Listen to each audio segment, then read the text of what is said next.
문제가 발생합니다. 그것은 차별의 문제였습니다.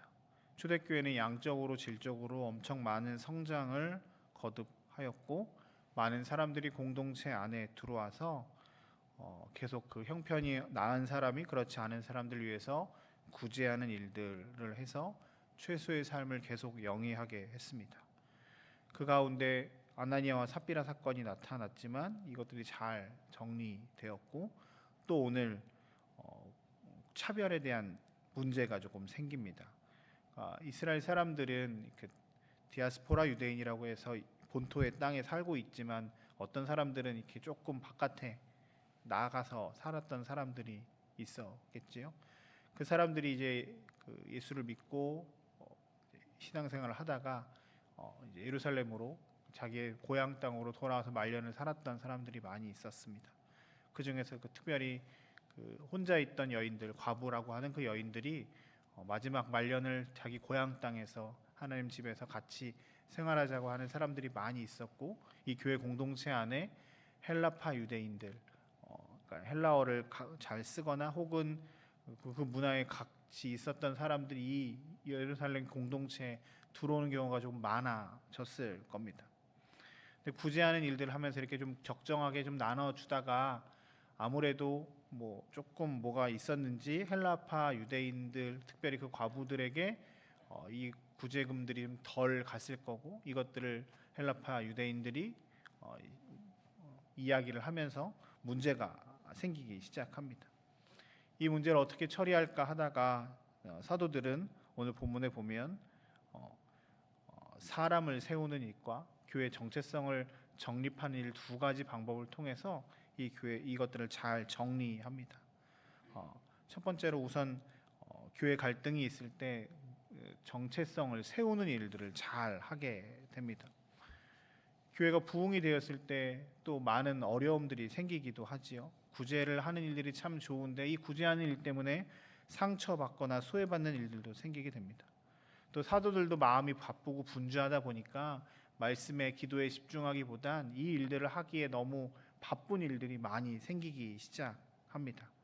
그러자 오늘 사도들은 사람들을 세워서 이 일들을 맡기고 교회에서 자기들은 말씀과 기도에 집중하게 하겠다라고 결정합니다.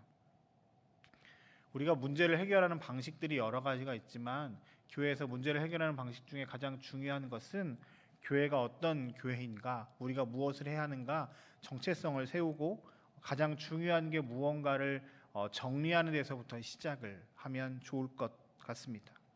이 일에 우리가 일에 흔들리는 것이 아니라 교회는 어떤 교회여야 하는가, 그리스도인은 어떤 그리스도인이어야 되는가에 대한 정체성과 중요한 것들을 세우는 일들이 참 중요하죠.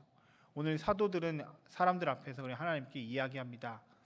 교회는 그리고 사도는 말씀과 기도하는 일이 가장 중요한 일입니다 라고 하면서 사도들은 말씀과 기도에 집중하고 또 구제도 중요한 일이니 이것들을 담당할 사람들을 세우는 것이 중요하겠습니다 라고 결정하게 됩니다. 우리의 삶에서도 마찬가지고 우리 교회에서도 마찬가지고 여러 가지 많은 일들이 있습니다. 그 가운데서 진짜 교회가 나아가야 할 방향, 우리 그리스도인이 나아갈 방향이 무엇인지를 정리하는 일들은 참 중요한 일입니다. 문제 해결 방식에 있어서 가장 중요한 방법 중에 하나입니다. 우리 교회도 마찬가지입니다. 우리 교회가 참 잘 진행되고 어저께 졸업감사 예배 드리면서 저는 국방대학교의 저력을 또 봤습니다. 너무 잘 이렇게 행사가 진행되는 과정 가운데 참 은혜가 있었습니다. 그럼에도 불구하고 우리 교회에 문제가 있을 수도 있고 어려움이 있을 수 있습니다. 그럴 때마다 우리가 생각해야 하는 것은 교회가 어떤 곳이어야 되는지, 우리가 무엇을 중요하게 여겨야 되는지에 대해서 생각해 봐야 합니다.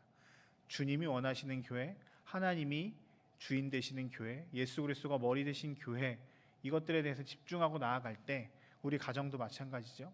하나님이 원하시는 가정이 어떤 가정인가, 내가 그리스도인으로서 어떤 삶을 살아야 되는가에 대한 가장 중요한 우선순위가 정리가 될 때 문제가 쉽게 풀리는 것들을 볼 수 있습니다. 오늘 하나님 앞에 기도할 때 우리의 우선순위가 무엇인지를 좀 정리하는 시간이 되었으면 좋겠습니다. 하나님, 나의 바쁜 삶 가운데 그리고 내가 앞으로 가야 할 것들 가운데 나의 삶의 가장 우선순위가 무엇인지를 알려주십시오. 그래서 그 우선순위대로 믿음으로 행하는 사람들 될 수 있게 해주십시오라고 함께 기도하는 우리 모든 성도들 되시길 주의 이름으로 축복합니다. 두 번째, 오늘 이 문제를 해결하는 방법은 사람을 세웠습니다.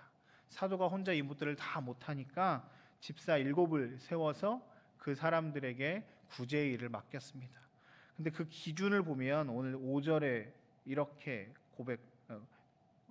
3절에 이렇게 이야기하는데요. 너희 가운데 성령과 지혜가 충만하여 칭찬받는 사람이라는 표현을 씁니다. 성령이 충만한 사람을 먼저 세웠습니다. 하나님으로 가득 차서 하나님의 능력을 경험하고 부활의 능력을 경험한 하나님이 그들의 삶의 주인 되시는 사람을 먼저 세웠습니다. 첫 번째 기준이 그랬고, 지혜가 있는 사람이어서 사람들에게 칭찬받는 사람, 사람들에게도 존경받고 사랑받는 사람을 세웠습니다.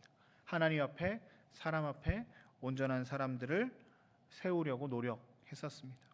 두 번째 기준을 보면 그들의 이름을 보면 좀 알 수 있습니다. 스데반, 빌립 이렇게 쭉 나오는 사람들 가운데 유대인식 이름도 있지만 헬라식 이름이나 혹은 이방인들 니골 이렇게 유대교에 있었던 안디옥 사람 니골라 니가노로 이런 사람들은 약간 이방인들이거든요.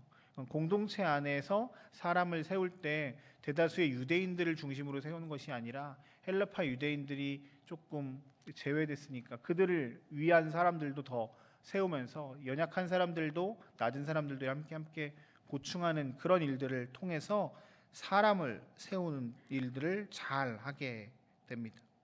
작은 자들을 배려할 뿐만 아니라 그 무엇보다 하나님께 충성된 사람, 하나님으로 가득 찬 성령 충만한 사람, 사람들에게 칭찬받는 사람으로 세워지게 됩니다.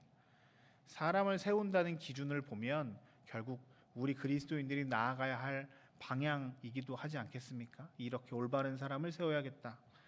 오늘 말씀을 통해서 우리 국방대학교의 모든 성도들이 성령과 지혜가 충만한 사람, 많은 사람들에게 인정받는 사람, 연약한 사람들을 돌보는 사람들로 성장해 나아가는 은혜가 있었으면 참 좋겠습니다. 그 무엇보다 성령 충만하고 그 무엇보다 사람들 앞에서 인정받으며 지혜가 충만한 사람, 연약하고 소외된 사람들을 돌볼 수 아는 마음과 눈을 가진 사람들이 우리가 되어야 한다고 오늘 주님 말씀하십니다. 오늘 하루 오늘 말씀을 통해서 우리가 기도하며 또한 나아갔으면 좋겠습니다. 하나님, 우리의 삶의 우선순위가 잘 정돈되어서 하나님이 기뻐하시는 사람이 될 수 있게 해주십시오. 그리고 내가 성령 충만한 사람, 지혜가 충만한 사람, 많은 사람들에게 인정받고 하나님의 사람들을 잘 섬기는 마음과 눈을 허락해달라고 함께 같이 기도하는 이 시간 되었으면 좋겠습니다. 특별히 또한 매일의 기도 제목인 목요일 가정과 이웃을 위해서 하나님의 보호하심과 평안함이 우리 성도들 가정에 임할 수 있고